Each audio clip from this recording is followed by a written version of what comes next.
a feeling at home on this campus is ginormous and gorgeous. One of the cornerstones, one of the jewels of this campus is the Vikings Museum. So, of course, we sent Kendall to get a sneak peek. Look at this.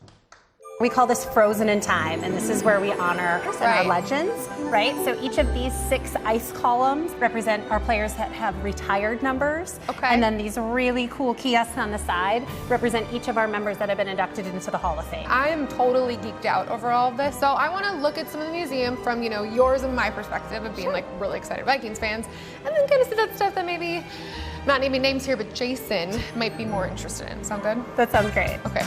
There's a miscommunication with the security guards. They let him down onto the field. They thought he was an official mascot.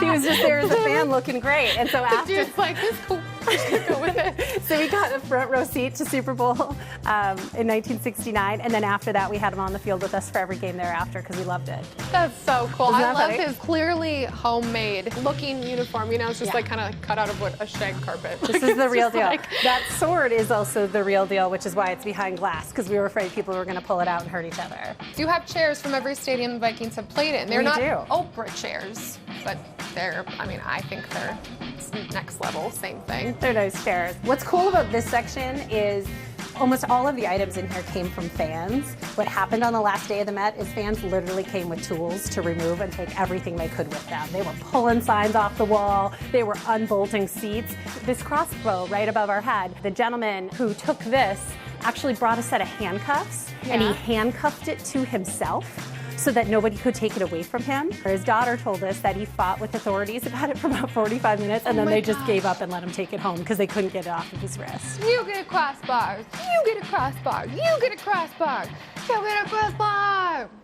I do want this in my closet. Everybody wants this in their closets. You should bring these back. Oh, we've talked about it. Yeah. I'm not playing. That's a pretty phenomenal looking jacket. Not gonna lie to you. I shoveled the bank. Listen, you should bring that back. Vicodonics Rex, not a lot of people know about him. Never heard of him. He was the other purple dinosaur that was popular in the late 90s. There's an actual giant working television, it's miniature. We had to show them what it was gonna look like. Oh, that's so cool. What their view of the screen would look like. This is like a dollhouse on crack. Sorry, Jordan. This is my other boyfriend, Stefan Diggs. Dig it. This is my impression of the Minneapolis Miracle. Oh, spin on knee. Look around. Go! This is the Minneapolis Miracle room. And all you need is that ball, which is the ball that won the game, to bring it in. Wait, you went through his house? Yeah. With him? With him. You just casually slipped that in there. It's like, wait, back up. We literally went room to room through his entire house, and there was something hidden in every room. Oh, cool. Just kind of these amazing stories about his life. Very few people know that Bud is the only man to ever play in both the NFL and the NBA. In fact, he was on the Minneapolis Lakers when they won the championship.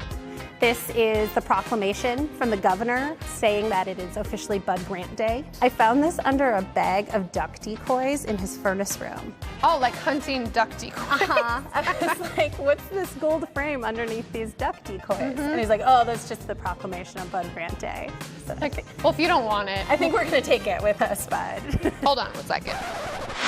Jason, Bud Grant is the homegrown glory. He played for the University of Minnesota. He played for the Lakers when they played in Minneapolis.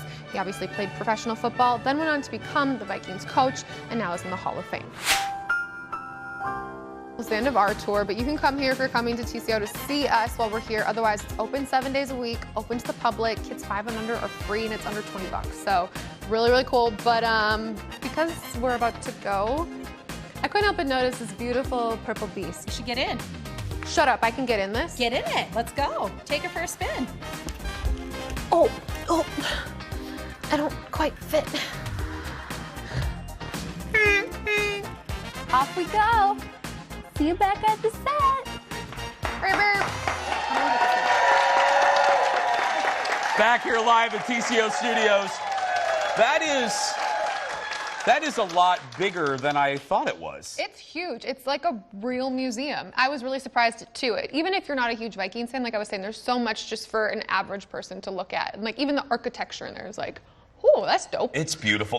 This whole facility is, and by the way, if you're coming to visit us, like these fine folks over here this week, after the show is over, After the show is over, you can walk right down the campus and visit the museum after the Jason Show when you come visit us this week.